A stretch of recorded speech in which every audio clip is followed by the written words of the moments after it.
सुबह उठे ठेका पे जा दे, दो पीने तो जेब में ला दे, बहना चाहे क्वारो ही रहनो हो तो, पर पल में शराबी न हो तो। और कह रही थी ना होती मोकू रबड़ी बर्फी, ना होती मोकू रबड़ी बर्फी, बहना चाहे लोन को दलिया हो तो, पर पल में शराबी न हो। नौकरी करता हूँ, मुझे 1,20,000 रुपए तनख्वाह मिलती है, सारा टोटली कैश इसके हाथ में होता है। मुझे जरूरत पड़ती है, मैं इससे मांगता हूं, लेकिन इसने कभी ये नहीं कहा कि मुझे पैसे दे दो, क्योंकि मैं तो सारे पैसे इसको लाके खड़े दे देता हूं। तो आज भी महिलाएं पुरुषों पर डिपेंड है, ऊपर आगे हाथ फैलाती हैं। मैंने एक आदमी ऐसा देखा जिसने ये कहा कि आज तक मेरी पत्नी ने मेरे आगे हाथ नहीं फैलाया, बल्कि वही कहना पड़ेगा मुझे 50 रुपए दिए। जब तक तुम ऐसा नहीं बनोगे, जिसकी पत्नी सक्षम हो जाएगी, समझ लो घर सक्षम हो जाएगा। हमारे बीच में आए हुए दूर दराज से श्रद्धावान उपासक और उपासिकाएं हमारे बीच में इस कार्यक्रम को कवर करने के लिए प्रिय श्रद्धावान उपासिका नीलम भौत भी यहाँ उपस्थित है। मैं आपको एक विशेष जानकारी ये देना चाहता हूँ।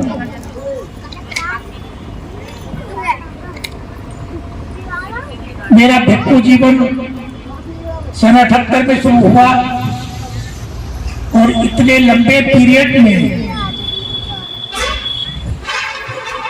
मैं यहाँ काम करता रहा। बुलंदशहर जिले का कोई गांव ऐसा नहीं बचा जहां मैं नहीं गया।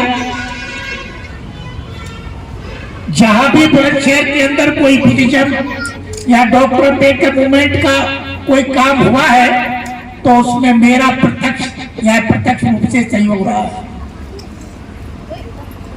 मैं उस समय जिले में काम करता था जब लोग नहीं जानते थे। जिस गांव में जाते थे तो वहां हमारा विरोध करते थे लोग कि ये नई परंपरा नई बात करते हैं। लेकिन आज जगह जगह मूर्तियां स्थापित हुई, जगह जगह बुद्ध विहार बने, लेकिन बुद्ध विहार ये बन तो गए, लेकिन जो बुद्धिज्म एक व्यवहारिक रूप में आना चाहिए था वो नहीं आया। डॉक्टर अम्बेडकर का सपना जो साकार होना चाहिए था वो नहीं हुआ, क्योंकि जब हम डॉक्टर अम्बेडकर और बुद्ध की बातें करते थे तो हमारे समाज के ही लोग अपोजिट में खड़े होकर के कोई देवी का जागरण करवाता था, कोई कांवर लेने जाता था, कोई अपने बच्चों को गंगा में मतलब चढ़ाने के लिए होगा, मुड़ाने के लिए ले जाता था, अपोजिट में काम करते थे। लेकिन फिर भी हम अपने में ये विश्वास लिए हुए थे कि ये हम बीज बो रहे हैं, एक दिन ये अंकुरित होगा, और अंकुरित होगा तो एक दिन ये वृक्ष भी बनेगा। तो इन अपेक्षाओं के साथ हम काम करते रहे। आज मेरा अपना भिक्षु जीवन मतलब देह त्याग से लगा करके आज तक का 48 वर्ष का हो गया मेरा भिक्षु जीवन। इन 48 वर्षों में मैं हर गांव में गया, काम करता रहा। और आज देखिए यहाँ पर शिवालिक के अंदर भी बहुत दिन पहले यहाँ भी बुद्ध विहार बनाने की बात आई, यहाँ किया, बुद्ध विहार भी बनाया, बाबा साहब की प्रतिमा भी लगी, लेकिन वो अब थोड़ा डेवलप हुआ, रोड ऊंचा उठा तो वो दब गया नीचे, फिर उसको तोड़ करके फिर दोबारा बनाने की बात आई। तो सुरेंद्र कुमार गौतम जो यहाँ के है पास में ही स्कूल चलाते हैं, नालंदा पब्लिक स्कूल, उन्होंने गांव के लोगों के सहयोग से फिर दोबारा ये ढांचा खड़ा कर दिया। लेकिन अब सवाल ये उठता है कि ये प्रतिमा जो पड़ी हुई है, ये फाउंडेशन करके तैयार हुआ है, इस पे प्रतिमा कैसे लगे? लेकिन कोई बड़ी बात नहीं है। इस गांव में बड़े बड़े पैसे वाले हैं, अच्छी अच्छी पोस्टों पर नौकरी कर रहे हैं, लेकिन अच्छी पोस्टों पर पैसा तो है, लेकिन अपनी कोठियां बनाने के लिए है, अच्छे वाहन खरीदने के लिए है, लेकिन जिसकी बदौलत ये सब मिला है उसके लिए पैसा नहीं। तो देखिए, आज मैं एक घोषणा कर रहा हूं कि 31 अक्टूबर से 31 मार्च से पहले बाबा साहब डॉक्टर अम्बेडकर की प्रतिमा लगाने का प्लानिंग है। बताओ, आप लोग मेरा साथ दोगे? मैं 31 मार्च को 1 कुंटल पीतल की प्रतिमा तुमको ला करके दे दूंगा यहाँ पर, यदि आप लोग मेरा साथ दोगे तब। 1 कुंटल पीतल की प्रतिमा आपको ला करके दूंगा, आप लगा लेना उसको, लेकिन आप लोगों का सहयोग जरूर चाहूंगा। देखिए, यहाँ भाषण करने वाले और लोग आएंगे, करते रहेंगे, गाने के माध्यम से भी बताएंगे आपको, लेकिन एक बात ये जरूर है, इन गानों से, इन भाषणों से भी कुछ नहीं होगा जब तक तुम्हारा व्यवहार नहीं बदलता, जब तक तुम्हारा आचरण नहीं बदलता, इन भाषणों से भी कुछ नहीं होगा। देखिए, एक बात, एक लड़की की शादी हुई, जब शादी हुई ससुराल में गई, ससुराल से लौट करके आई तो उसकी सहेलियां उससे पूछने लगी, बहन ससुराल के लोग कैसे मिले, ससुराल में जाकर के तुझे कैसा लगा? तो वो लड़की बताने लगी, अपनी सहेलियों को कह रही थी, क्या कह रही थी? लड़की कह रही थी,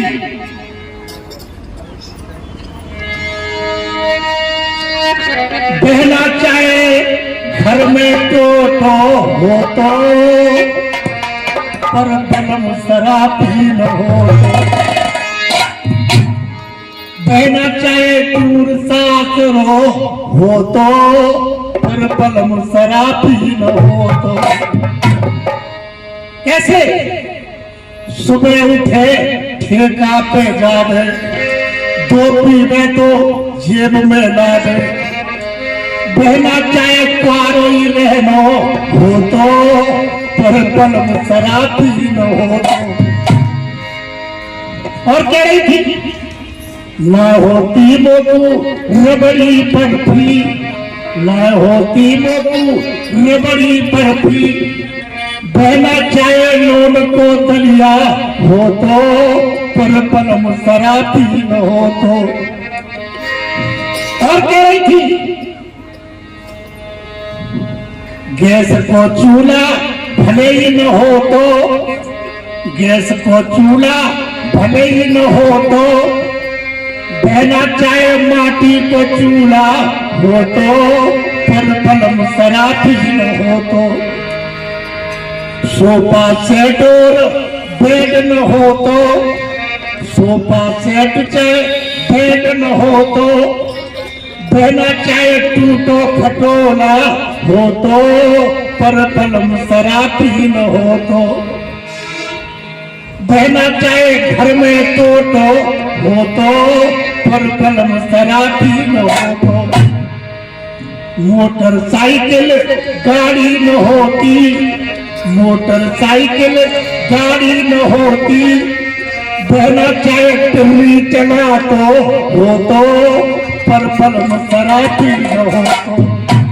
जब तक तुम्हारा ये शराब और ये नहीं छूटेगा, अम्बेडकर ना तुम अम्बेडकर के बाप का नाम लेते रहो, कोई फर्क नहीं पड़ने वाला है। जब तक तुम्हारी बुरी आदत नहीं छूटती, कुछ नहीं होने वाला है।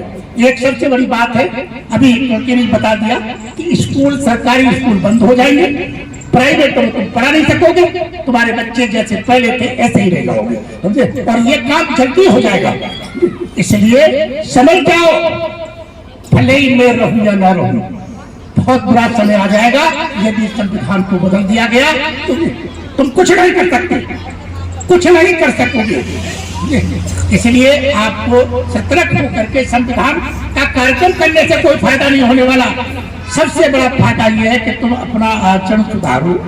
जब तक आचरण नहीं सुधरेगा कोई फायदा होने वाला नहीं है।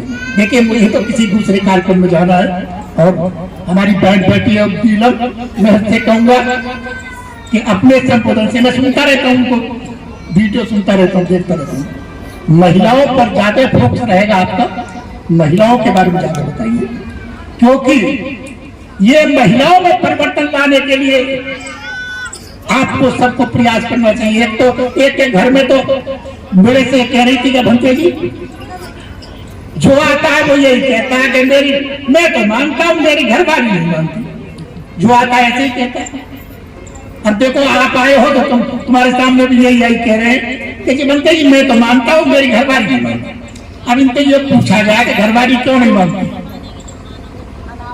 तो बताने लगी कि ये तुम्हारे सामने तो कह रहे हैं कि घरवाली नहीं मानती, और जब ये शाम को फगुआ पी के आवे और ये उल्टी सीधी बातें बके, गालियां बकता, उल्टी सीधी, ये छोटे छोटे बच्चे, लड़की इतनी बड़ी लड़की नीलम, वो लड़की मेरे को वीडियो दिखा रही थी कि देखियो बनते की मम्मी पापा कैसे लड़ रही है, इतनी भक्ति भक्ति गालियां दे रही है, ये सुधार करेंगे हमारा? जब तक तुम अपने में सुधार नहीं करते, दूसरों से क्या अपेक्षा कर सकते हो?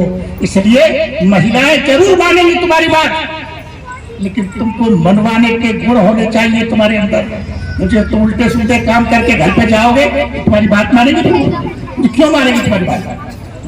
अब आवश्यकता है महिलाओं के साथ तुमको मिलकर के काम करना, लेकिन तुम महिलाओं की बात हर एक में आखिरी बात मानूंगा। मन के अंदर वो भावना बनी हुई है कि मैं घरवाली की बात मानूंगा। अरे भाई, वो जमाना गया। एक आदमी मेरे को मिले थे, वो बताने लगे कि भंते जी, पहले जमाना ऐसा था कि जब कोई बच्ची पैदा होती थी वो माता पिता के अंतर में रहती थी, बिना माता पिता के कुछ नहीं कर सकती थी। हर कदम पर माता पिता अंकुश रखते थे, ऐसा मत करना, ऐसा मत करना। किसी तरह से माता पिता चले गए तो भाइयों के अंदर में रही, भाई बड़ा पता सख्त लगते थे, और उसके बाद शादी हो गई तो फिर घर वाले के अंदर में आ गई, अपनी मर्जी से कुछ नहीं कर सकती थी। ससुराल वाले उसको तरह तरह से प्रताड़ित करते रहते। लेकिन उसने कहा कि जब से मेरी शादी हुई, नौकरी करता हूं, मुझे 1,20,000 रुपए तनख्वाह मिलती है, सारा टोटली कैश इसके हाथ में होता है। मुझे जरूरत पड़ती है, मैं इससे मांगता हूं, लेकिन इसने कभी ये नहीं कहा कि मुझे पैसे दे दो, तो मैं तो सारे पैसे इसको लाके खड़े दे देता हूं। तो आज भी महिलाएं पुरुषों पर डिपेंड है, ऊपर आगे हाथ फैलाती हैं। मैंने एक आदमी ऐसा देखा जिसने ये कहा कि आज तक मेरी पत्नी ने मेरे आगे हाथ नहीं फैलाया, बल्कि वही कहना पड़ेगा मुझे 50 रुपए दिए। जब तक तुम ऐसा नहीं बनोगे, जिसकी पत्नी सक्षम हो जाएगी, समझ लो घर सक्षम हो जाएगा। घर वाले मतलब बच्चों को अच्छे संस्कार तो माँ देती है, तो महिलाओं में परिवर्तन लाने के लिए आपको काम करना पड़ेगा। और नीलम, मैं आपसे भी आशा करूंगा कि आप महिलाओं के बारे में जरूर अपनी बात कहेंगी। इन्हीं शब्दों के साथ मुझे तो किसी कार्यक्रम में जाना है, मैं अपनी बात समाप्त करता हूँ। धन्यवाद, सुखी रहिए।